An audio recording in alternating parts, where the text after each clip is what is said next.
Best Soccer Show halftime, USA-Azerbaijan, no goals, few chances, some lackluster play.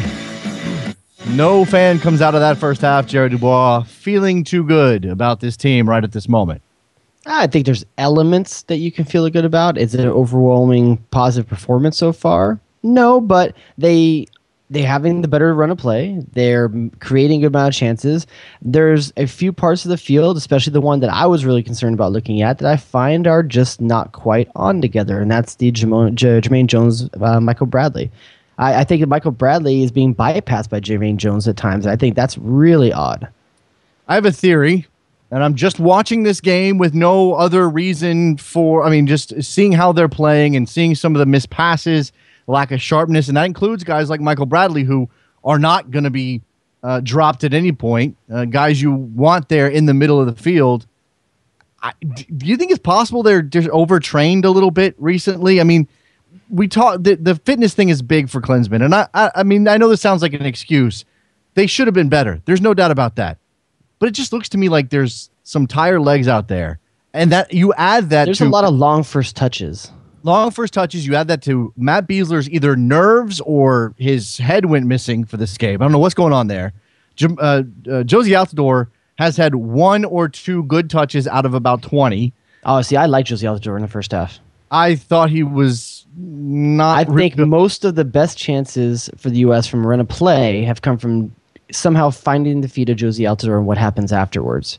I think he's doing really well, showing with his back to goal and waiting and combining to try to find the help runner. I think Josie Altidore is actually doing pretty well so far in this game. I don't think he's in position to score, but I think he's doing well to show for Michael Bradley, who needs more guys showing for him. But you're talking about him doing things within the system.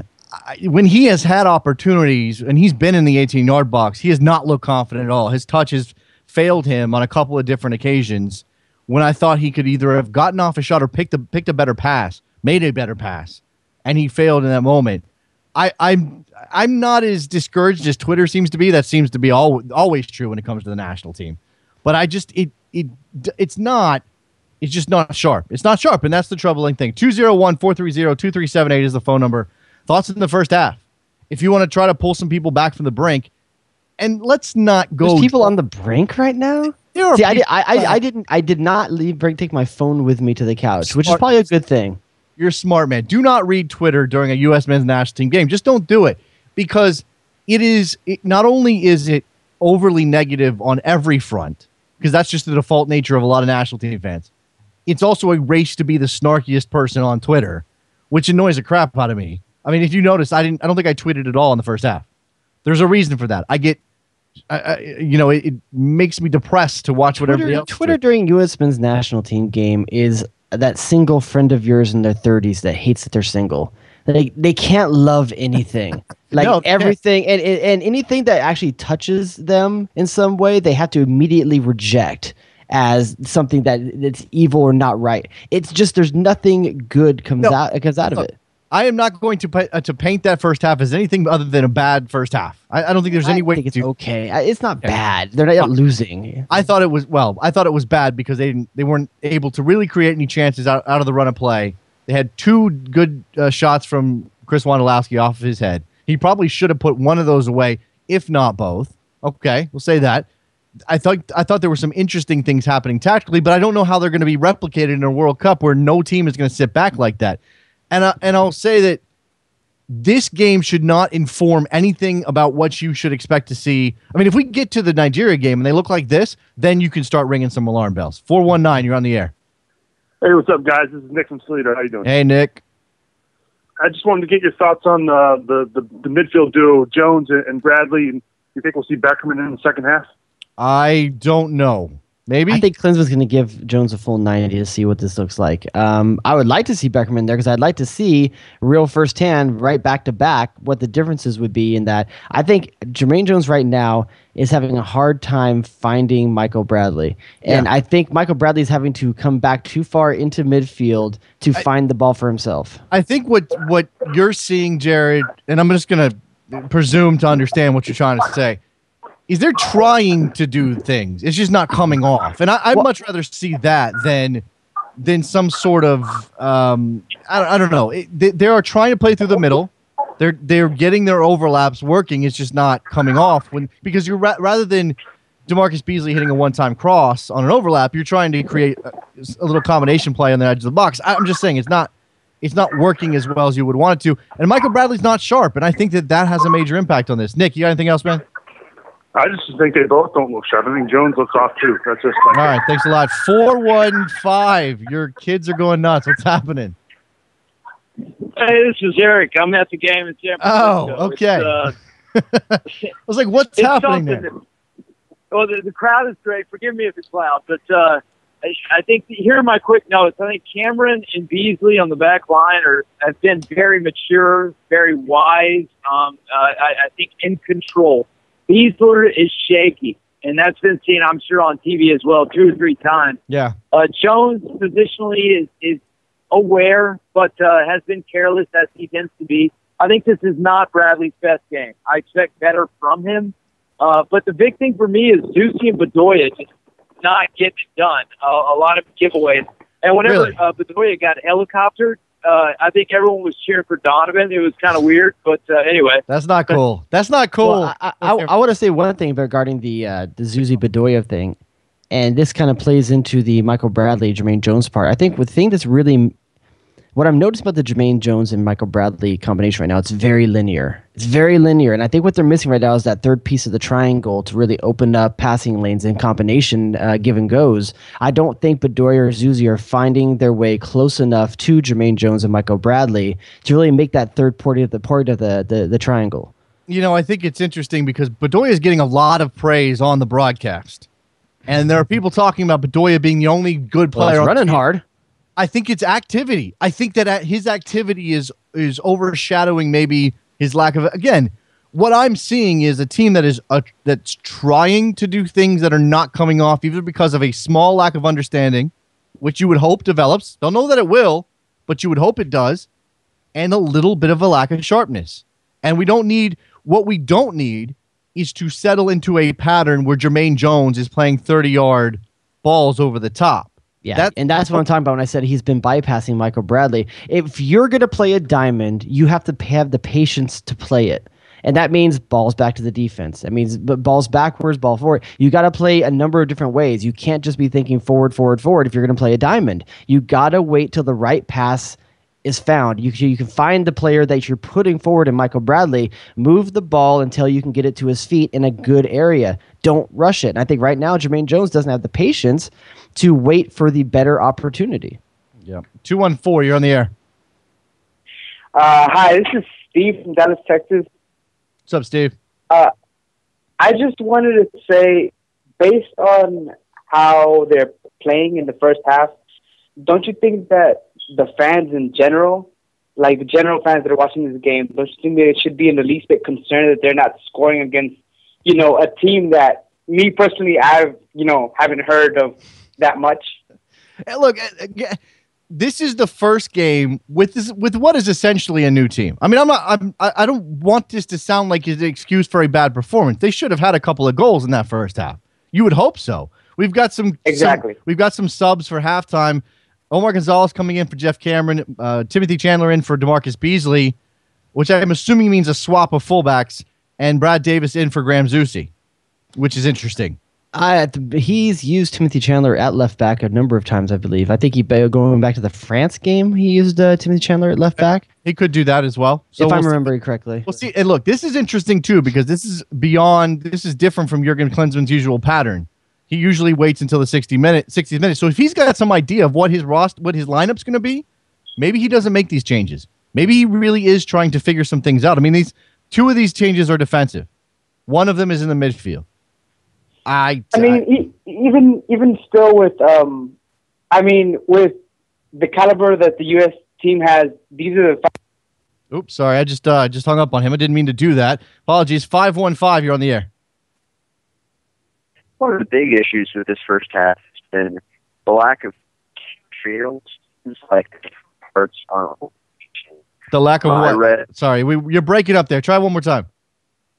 It almost seems like the part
Storm's trying to knock me off the air.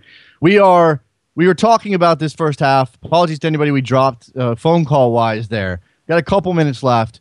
Jared, again, I don't want to make it about this feeling among the fan base. I mean, we were obviously talking about making some progress within the team. These changes will be interesting to watch. We'll see how this plays out. I think it makes it difficult to assess this game in the attacking sense if you don't have Clint Dempsey, although I think Chris Wondolowski has acquitted himself pretty well. You can say that about Chris Wondolowski, but it wasn't the whole knock on Chris Wondolowski in his early national team career is that he gets plenty of chances and can't put any of them in. Yes, Isn't that what we said about him for a year? Yes. While he was trying to break into this team. Now, granted, the Gold Cup really broke him out of that, but the Gold Cup was also against competition at the Azerbaijan level, most likely, if not, maybe a bit lower.